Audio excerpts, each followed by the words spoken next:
আল্লাহ বলছেন দেখো সাবধান এই মোমেন লা ইয়াত্তাখিযুল মুমিনুনা কাফিরিনা আউলিয়া, এই মোমেনরা খবরদার কোনো কাফেরকে বন্ধু মেনো না। হতভাগ্য রাজনীতিবিদদের, তারা কাফের কাছে ধন্যবাদ দিয়ে বেড়ায়, যেখানে সে থাক না কেন। সে আমেরিকা ট্রাম্পের বাড়িতে গিয়ে আশ্রয় নিলেও পাত্তা পাবে না। আজ হোক কাল হোক তাকে মরতেই হবে, তাকে ধ্বংস হতেই হবে। আল্লাহর ওয়াদা কখনো মিথ্যা হয় না। ফিলিস্তিনি মুসলমানদের পাশে তারা তৌফিক দান করুন।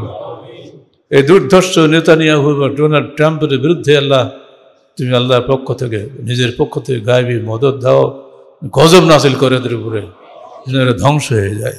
আহলে হাদিস আন্দোলন বাংলাদেশ, আসুন পবিত্র কুরআন ও সহিহ হাদিসের আলোকে জীবন গড়ি। আলহামদুলিল্লাহ, আলহামদুলিল্লাহ রাব্বিল আলামিন আর রহমানির রহিম মালিক ইয়াউমিদ্দিন। ইয়া আইয়ুহাল্লাযীনা আমানু তাকুল্লাহ হাক্কা তুকাতিহি ওয়া লা তামুতুন্না ইল্লা ওয়া আনতুম মুসলিমুন। يا أيها الناس اتقوا ربكم الذي خلقكم من نفس واحدة وخلق منها زوجها وبث منهما رجالا كثيرا ونساء واتقوا الله الذي تساءلون به والأرحام إن الله كان عليكم رقيبا يا أيها الذين آمنوا اتقوا الله وقولوا قولا سديدا يصلح لكم أعمالكم ويغفر لكم ذنوبكم ومن يطع الله ورسوله فقد فاز فوزا عظيما أما بعد فقد قال الله تعالى في الكلام المجيد فأعوذ بالله السميع العليم من الشيطان الرجيم بسم الله الرحمن الرحيم ولن ترضى عنك اليهود ولا النصارى حتى تتبع ملتهم قل إن هدى الله هو الهدى ولئن اتبعت أهواءهم بعد الذي جاءك من العلم ما لك من الله من ولي ولا نصير। সূরা বাকারা 120 আয়াত। যাবতীয় হামদ ও সানা আল্লাহ রাব্বুল আলামিনের জন্য এবং যাবতীয় দুরূদ ও সালাত শেষ নবী মুহাম্মদ রাসূলুল্লাহ সাল্লাল্লাহু আলাইহি ওয়াসাল্লামের জন্য। আজকে জালেম ইসরায়েলের বিরুদ্ধে আহলে হাদিস আন্দোলন বাংলাদেশের পক্ষ থেকে বাদ জুমা দেশব্যাপী প্রতিবাদ মিছিল হবে ইনশাআল্লাহ। অনেকেই এগিয়ে চলে গেছে জায়গা নেওয়ার জন্য। আমরাও জুমার পরে ইনশাআল্লাহ যাব সেখানে। মুসলিম ভাইদের পক্ষে অন্যান্য ভাইদের এগিয়ে আসা ধর্মত এবং নৈতিকতা দিক দিয়ে জরুরি। আমরা আর্থিকভাবেও সেখানে সহযোগিতা পাঠানোর চেষ্টা করেছি এবং এখনও করে যাচ্ছি। 1000 বছর পূর্বে আল্লাহ পাক পবিত্র কোরআনে এই নিষ্ঠুর ইহুদি নাসারা জাতি সম্পর্কে আমাদেরকে সাবধান করেছেন। আল্লাহ বলছেন ওয়ালান তারদা আনকাল ইয়াহুদ ওয়ালান নাসারা হাত্তা তাত্তাবিয়া মিল্লাতাহুম। তোমরা মনে রেখে দিও, ইহুদ ও নাসারা জাতি কখনোই তোমার উপরে খুশি হবে না। তুমি বলতে তুমি মুহাম্মদ এর উপরে, অর্থাৎ মুসলিম উম্মার উপরে। হাত্তা তাত্তাবিয়া মিল্লাতাহুম, যতক্ষণ না তোমরা তাদের অনুসারী না হবে। মুসলমানরা কখনো ইহুদি নাসারদের অনুসারী হতে পারে না।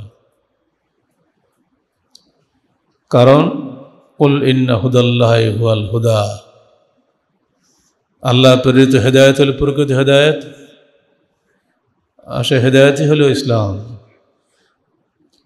ওয়ালাইন ইত্তাবাতা আহওয়াহুম বা'দাল্লাযী জাআকা মিনাল ইলমি, যদি তুমি তাদের খেয়াল খুশির অনুসারী হও, তোমার কাছে কোরআন এসে যাওয়ার পরেও মা লাকা মিনাল্লাহি মিন ওয়ালিয়্যিন ওয়ালা নাসীর, তোমার জন্য আল্লাহর পক্ষ থেকে কোনো বন্ধু এবং সাহায্যকারী থাকবে না। আজকে মুসলিম উম্মার উপরে পরীক্ষা, তারা ইহুদি নাসারদেরকে ঘৃণা করবে না তাদেরকে বন্ধু হিসেবে গ্রহণ করবে। মুসলিম উম্মা নিঃসন্দেহে কখনোই ইহুদি নাসারকে আপন হিসেবে গ্রহণ করতে পারে না। যদি কেউ করেও থাকেন তাহলে তিনি মুনাফিক হবেন, তিনি মুসলিম থাকবেন না। এটা আমাদের জন্য গর্বের কথা যে আমাদের প্রধান উপদেষ্টা বাংলাদেশের পক্ষ থেকে অবস্থান দার্থহীনভাবে জানিয়ে দিয়েছেন যে আমরা নির্যাতিত গাজাবাসীর পক্ষে, আমরা জালেম ইসরায়েলের বিপক্ষে। এজন্য আমরা তার প্রতি শুকরিয়া জানাই যে তিনি দেশবাসীর মনের কথা বুঝতে পেরেছেন। দুর্ভাগ্য প্রতিবেশী ভারতের, সেখানে প্রায় 25 কোটি মুসলমান আছে, সেই মুসলমানদের স্বাধীনতা নেই বলে তারা কথা বলতে পারছে না।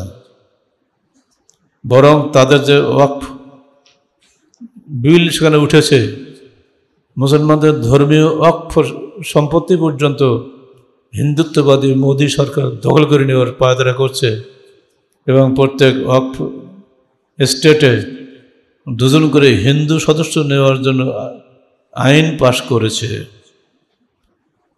আমরা এই ধিক্কৃত ওয়াকফ বিলের তীব্র নিন্দা জানাই। প্রত্যেক ধর্মীয় স্বাধীনতা থাকবে। একটা রাষ্ট্র সকলের বসবাসের স্থান, সেখানে ধর্ম, বর্ণ, ভাষা নির্বিশেষে নানা পদের লোক থাকে। অথচ বিরাট সংখ্যক জনগোষ্ঠী, ভারতের বৃহত্তম সংখ্যালঘু সম্প্রদায় মুসলমান, তাদের আজকে ধর্মীয় অধিকার নাই। এটার নাম গণতন্ত্র নয়, এটা পুরোপুরি একটা স্বৈরতন্ত্র।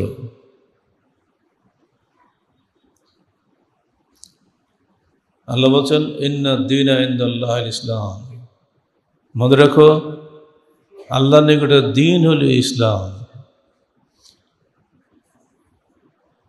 আল্লাহ রসুল বলছেন আমি যে দিন নিয়ে এসেছি তার আগমন ধ্বনি যে ব্যক্তি শুনেছে অথচ সে ইসলাম কবুল করেনি, সে ইহুদি হোক বা নাসারা হোক, ইল্লা কানা মিন আসহাবিন নার, সে অবশ্যই জাহান্নামের অধিবাসী হবে।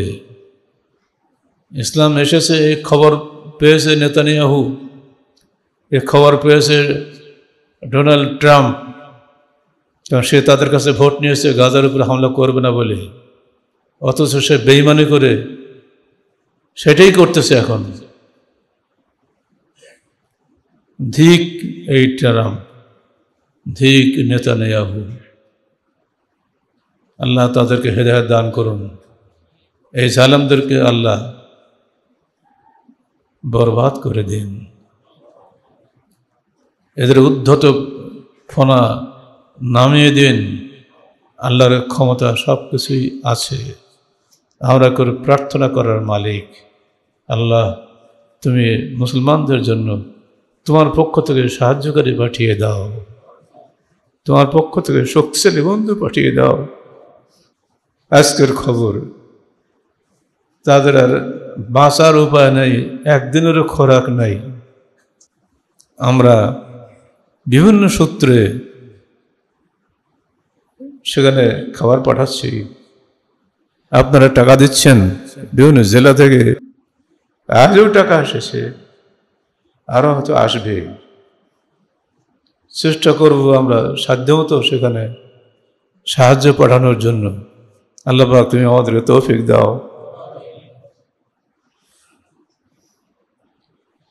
আল্লাহ বলছেন লা তাযহালু তায়বাতু মিন উম্মতি, আমার দলের মধ্যে, আমার উম্মতের মধ্যে একটা দল চিরদিন হকের উপরে বিজয়ী থাকবে।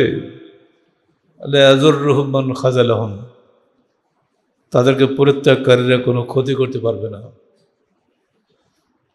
হাত্তা ইয়াতিয়া আমরুল্লাহি কাযালিক, এইভাবে কিয়ামত এসে যাবে, কিন্তু তারা হকের উপরে টিকে থাকবে। আহলে হাদিস সেই হকপন্থী দল। আগামী শনিবারে অর্থাৎ 12 তারিখ হবে, কালকে নাকি, কালকে ঢাকাতে সর্বদলীয় প্রতিবাদ মিছিল হবে। সেখানে আমাদের পক্ষ থেকে আমি অসুস্থ হওয়ার কারণে বাণী পাঠিয়ে দিয়েছি, 2 মিনিটের একটা বক্তব্য দিয়ে দিয়েছি পাঠিয়ে আগেই। এবং আমার প্রতিনিধি হিসাবে যুব সংঘের সভাপতি এবং আমাদের আন্দোলনের শিক্ষা ও সংস্কৃতি বিভাগের সম্পাদক ডক্টর আহমদ আবদুল্লাহ সাকিব সেখানে যাবে ইনশাআল্লাহ। এর পরের সপ্তাহে আবার আহলে হাদিস সলিডারিটি ফর গাজা, শুধুমাত্র আহলে হাদিসদের পক্ষ থেকে আরেকটি প্রোগ্রাম হবে ওই ঢাকাতেই 19 এপ্রিলে, সেখানেও আপনাদের যেতে হবে। এভাবে প্রতিবাদের উপরে প্রতিবাদ এবং প্রার্থনার পরে প্রার্থনার মাধ্যমে আল্লাহর পক্ষ থেকে যদি কোনো গায়েবী মদদ এসে যায়, তাহলে সেদিন হয়তো বা আমাদের অবসর হবে। আজকেও সাহেববাজারের 0 পয়েন্টে প্রতিবাদ মিছিল হবে, আপনারা সবাই সেখানে যাবেন। আল্লাহ বলছেন এই ইহুদি নাসরা জাতির উপরে আল্লাহর পক্ষ থেকে জিল্লতি চাপানো হয়েছে। জুরিবাত আলাইহিমুজ জিল্লাতু ওয়াল জিল্লাহ আয়নামা সাকিফু ইল্লা বিহাবলিম মিনাল্লাহ ওয়া হাবলিম মিনান নাস, ওরা যেখানেই থাকবে সেখানে আল্লাহর পক্ষ থেকে এই জিল্লতি আসবে। যেখানে সে থাক না কেন, সে আমেরিকা ট্রাম্পের বাড়িতে গিয়ে আশ্রয় নিলেও পাত্তা পাবে না। আজ হোক কাল হোক তাকে মরতেই হবে, তাকে ধ্বংস হতেই হবে। আল্লাহর ওয়াদা কখনো মিথ্যা হয় না। ও জরিবাত আলাইহির মাসকানা, তাদের উপরে অভাব মাসকানাত মেরে দেওয়া হয়েছে, মোহর মেরে দেওয়া হয়েছে। শুধুমাত্র মানুষ কাছে চেয়েছে যে ওদের খেতে হবে। আমেরিকা টাকা দিচ্ছে, অস্ত্র পাঠাচ্ছে, সেগুলো দিয়েই তারা যুদ্ধ করছে মুসলিম ফিলিস্তিনিদের বিরুদ্ধে। আমেরিকা যদি আজকে পৃষ্ঠান দেয়, কালকে ওদের সমস্ত অস্ত্র বন্ধ হয়ে যাবে। ইল্লা বিহাবলিম মিনান নাস, এই মানুষের প্রতি নির্ভরশীলতার মাধ্যমে তারা দুনিয়ায় বেঁচে থাকবে। হাবলিম মিনাল্লাহ, আর তাদের নারী শিশুরা তারা আল্লাহর পক্ষ থেকে তারা বেঁচে থাকবে, কারণ তারা নির্দোষ। এইভাবে ইহুদিদেরকে দুনিয়াতে বাঁচতে হবে নিকৃষ্টতার সাথে, অপমান এবং জিল্লতির সাথে। আল্লাহ বলছেন অজরিবাত আলাইহিমুল মাসকানা যালিকা বিআন্নাহুম ইয়াকফুরুনা বিআয়াতিল্লাহ, কারণ তারা আল্লাহর আয়াতসমূহকে অস্বীকার করে। দ্বিতীয় কারণ, তারা অসংখ্য নবীকে হত্যা করেছে অন্যায়ভাবে। ইয়াকতুলুনা নাবিয়্যিনা বিগাইরি হাক্কিন। তৃতীয় কারণ, যালিকা বিমা আসাউ ওয়া কানু ইয়াতাদুন, তারা হলো অবাধ্য জাতি। আর অবাধ্য জাতি হওয়ার কারণে আল্লাহ কখনোই তাদেরকে শাস্তির বাইরে রাখবেন না, তারা শান্তিতে থাকবে না। আজকে কারেন্ট নিউজ হচ্ছে প্রায় 1700 ধনকুবের ইসরায়েল থেকে পালিয়েছে। তারা ভয় পেয়েছে আল্লাহর গজব নামলো বলে। এমনকি তাদের যে ড্রোন হামলা হয়, ড্রোনের পরিচালক যে পাইলটরা এয়ারফোর্সের 970 জন পাইলট স্ট্রাইক করেছে, পদত্যাগ করেছে, যেন আমরা অন্যায়ভাবে মানুষ হত্যা করতে পারবো না। বলে আলহামদুলিল্লাহ। মনুষ্য তো তাদের মধ্যে আছে। এমনি করে ইনশাল্লাহ নেতানিয়াহু একদিন হয় হার্ট অ্যাটাকে মরবে আর নইলে তওবা করবে। মানুষ মারে, মানুষ হয়ে অন্যায়ভাবে নারী শিশু হত্যা করে, তখন মানুষ হতে পারে না। আল্লাহ বলছেন, দেখো সাবধান এই মোমেন, লা ইয়াত্তাখিযুল মুমিনুনা কাফিরিনা আউলিয়া। এই মোমেনরা, খবরদার কোনো কাফেরকে বন্ধু মেনো না। হতভাগ্য রাজনীতিবিদদের, তারা কাফেরের কাছে ধন্যা দিয়ে বেড়ায়। মুসলমান রাজনীতিবিদ অধিকাংশ এই দুর্দশা।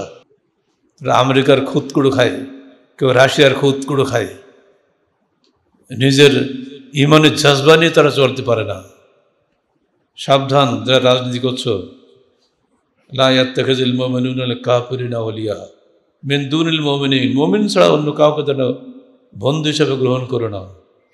ওয়া মান ইয়াফআল যালিকা, যারা এটা করবে, ফালাইসা মিনাল্লাহি মিন শাই, তাতে আল্লাহ কিছু যায় আসে না। ইল্লা আন তাত্তাকু মিনহুম তুকাত।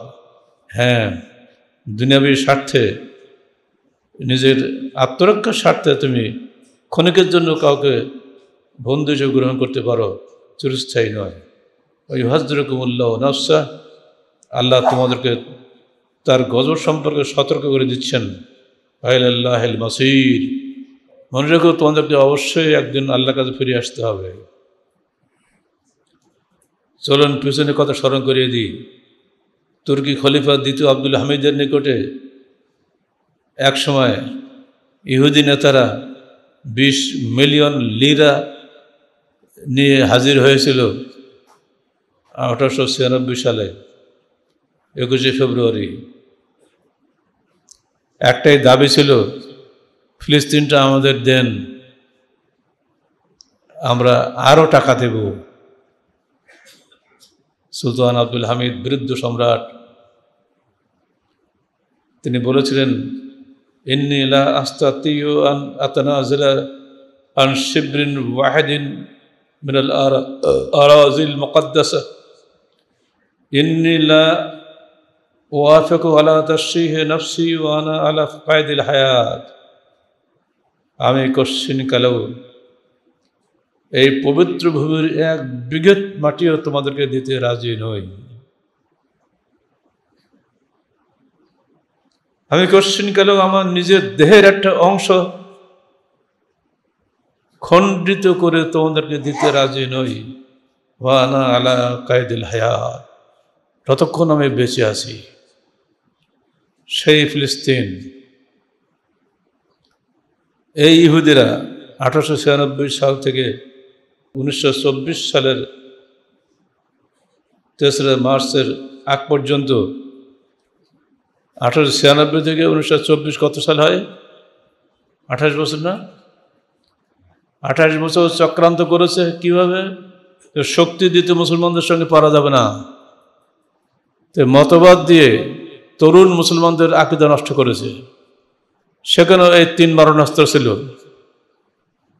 যে খলিফা হলেন আরব বংশভূত, আর তোমরা হলো তুর্কি, তোমরা আরবদের গোলামি করবে কেন? এই যে ভাষাভিত্তিক জাতীয়তাবাদ, গণতন্ত্র, অধিকাংশ লোক যা চাইবে সেই অনুযায়ী দেশের খলিফা হবে, উনি কেন হবে? তৃতীয় ধর্মনিরপেক্ষতাবাদ, রাষ্ট্র চালানোর ক্ষেত্রে ধর্মের কোনো প্রয়োজন নাই, যে যে ধর্মে বসবাস করবে, ধর্ম যার যার, রাষ্ট্র সবার। আমরা বলছি না আজকাল এই স্লোগান আজকের নতুন নয়, 1924 সালের স্লোগান। এই স্লোগান দিয়ে নব্য শিক্ষিত তরুণ মুসলমানদেরকে তারা দলে ভিড়ায় এবং আস্তে আস্তে আস্তে আস্তে রাষ্ট্রের মধ্যে এটা দারুণ পরিবর্তন নিয়ে আসে। হাজার হাজার যুবক তাদের দলে চলে যায়। পরে একদিন তারা বৃদ্ধ খলিফাকে ক্ষমতা থেকে সরিয়ে দেয়। 1924 সালের 3রা মার্চ তারিখে খেলাফত ধ্বংস করে দ্বিতীয় আব্দুল মজিদ খলিফাকে সিংহাসন থেকে সরিয়ে সেখানে প্রজাতন্ত্র কায়েম করে। বাংলাদেশের নাম কি জানেন? গণপ্রজাতন্ত্রী। আমাদের রাজাকে বলতে হবে আপনাকে, যেহেতু আপনি নিজেকে প্রজা বলছেন, রাজা নিশ্চয়ই একজন আছে। কে সে রাজা? বলা হয় কি জনগণের সার্বভৌম ক্ষমতার উৎস। চোর তো জনগণ একজন, চোর কি রাজা? এই সমস্ত ধোঁকাবাজি করে সেই যে 2-3টা মারণাস্ত্র ছিল, ধর্মনিরপেক্ষতাবাদ, গণতন্ত্র এবং জাতীয়তাবাদ, যে 3টা অস্ত্র দিয়ে ইসলামী খেলাফতকে ধ্বংস করা হয়েছিল, সেই একই অস্ত্র আজকে বাংলাদেশে চলছে। শিক্ষিত যুবকদের মধ্যে সেই অস্ত্র আমাদের মধ্যে প্রয়োগ করা হয়েছে শিক্ষা বিভাগের মাধ্যমে। আর এজন্য বাধ্যই আমরা হাদিস ফাউন্ডেশন শিক্ষা বোর্ড করেছি, যাতে ওই বিষ আমাদের ছেলেরা না শিখে। আজকের ইসলামী খেলাফতের দাবি বাংলাদেশে কেউ তুলছে না, খালি আমরা ছাড়া। আমরা তবলিগ ইজতিমায় বলেছি, এখনও বলছি, ইসলামী খেলাফতকে ফিরিয়ে আনতে পারলেই তবে দেশের মানুষ আল্লাহর আনুগত্যে ফিরে আসবে। খলিফা কখনোই, আমির কখনোই আল্লাহর আনুগত্যের বাইরে কোনো সিদ্ধান্ত নিতে পারেন না। মজলিসে শুরা বলুন আর কর্ম পরিষদ বলুন, এমন কোনো সিদ্ধান্ত যদি দিয়ে বসেন যা কোরআন এবং সুন্নাহর বিপরীত, আমির কখনোই তা মানতে পারেন না। তিনি সেখানে ভেটো দিবেন যে না, কোরআন সুন্নাহ আগে, তোমার সিদ্ধান্ত পরে। একেই বলা হয় ইমারত, যেটা আমাদের মধ্যে প্র্যাকটিস আছে। আহলে হাদিস আন্দোলন বাংলাদেশের মধ্যে এই প্র্যাকটিস দিয়েই শুরু হয়েছে, এখনও চলছে, ইনশাল্লাহ আগামীতে চলবে বলে আমরা আশা করি। এখানে নেতৃত্ব নিয়ে কোনো ঝগড়া আছে? কোনো জেলায় বা উপজেলায় নেতৃত্ব নিয়ে কোনো ঝগড়া নাই, কারণ আমির জামাত যাকে জেলার সভাপতি করেছেন তিনিই থাকবেন। এখানে আমাদের কোনো কথা বলার ক্ষমতা নেই। এই যে আনুগত্যের একটা মেজাজ তৈরি হয়েছে, এই আনুগত্যের মেজাজ যখন তৈরি হবে না, ধ্বংস হয়ে যাবে। সব কিছু যদি জনগণের উপর ছেড়ে দেন না, তো জনগণ বিচ্ছিন্ন, জনগণ কোশ্চিনকালেও আর ঐক্যবদ্ধ হতে পারবে না। আর এটাই হলো বিদেশিদের ষড়যন্ত্র, যাতে বাংলাদেশের 18 কোটি মুসলমান যেন কখনোই ঐক্যবদ্ধ হতে না পারে। তবুও ফিলিস্তিনের ইস্যুতে সমস্ত মুসলিম উম্মাহ ঐক্যবদ্ধ হয়ে গেছে। এটা একটা বড় ভালো দিক আমাদের জন্য। আল্লাহ পাক আমাদের মধ্যে এই ঐক্য সংহতি দৃঢ় করুন এবং এই ফিলিস্তিনি মুসলমানদের পাশে তারা তৌফিক দান করুন। এই দুর্ধর্ষ নেতানিয়াহু বা ডোনাল্ড ট্রাম্পের বিরুদ্ধে আল্লাহ, তুমি আল্লাহর পক্ষ থেকে, নিজের পক্ষ থেকে গায়েবী মদত দাও, গজব নাজিল করে এদের উপরে, যেন এরা ধ্বংস হয়ে যায়।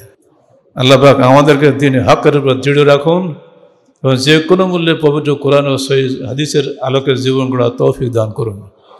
আমিন। আকুলু কওলি হাযা আস্তাগফিরুল্লাহ লি ওয়া লাকুম ওয়া লিসাইরিল মুসলিমিন। আলহামদুলিল্লাহ আলহামদুলিল্লাহ নাহমাদুহু ওয়া নাস্তাঈনুহু ওয়া নাস্তাগফিরুহু ওয়া নু'মিনু বিহি ওয়া নাতাওয়াক্কালু আলাইহি ওয়া নাউযু বিল্লাহি মিন শুরুরি আনফুসিনা ওয়া মিন সাইয়্যাতি আ'মালিনা। মান ইয়াহদিহিল্লাহু ফালা মুদিল্লা লাহু ওয়া মান ইউদ্লিল ফালা হাদিয়া লাহু। ওয়া নাশহাদু আন লা ইলাহা ইল্লাল্লাহু ওয়াহদাহু লা শারীকা লাহু ওয়া নাশহাদু আন্না মুহাম্মাদান আবদুহু ওয়া রাসূলুহু। ইন্নাল্লাহা ওয়া মালায়েকাতাহু ইউসাল্লুনা আলান নবী ইয়া আইয়ুহাল্লাযীনা আমানু सल्लु अलैहि वसल्लिमु तस्लीमा। अल्लाहुम्मा सल्लि अला मुहम्मद व अला आलि मुहम्मद कमा सल्लैता अला इब्राहीम व अला आलि इब्राहीम इन्नका हमीदुम मजीद।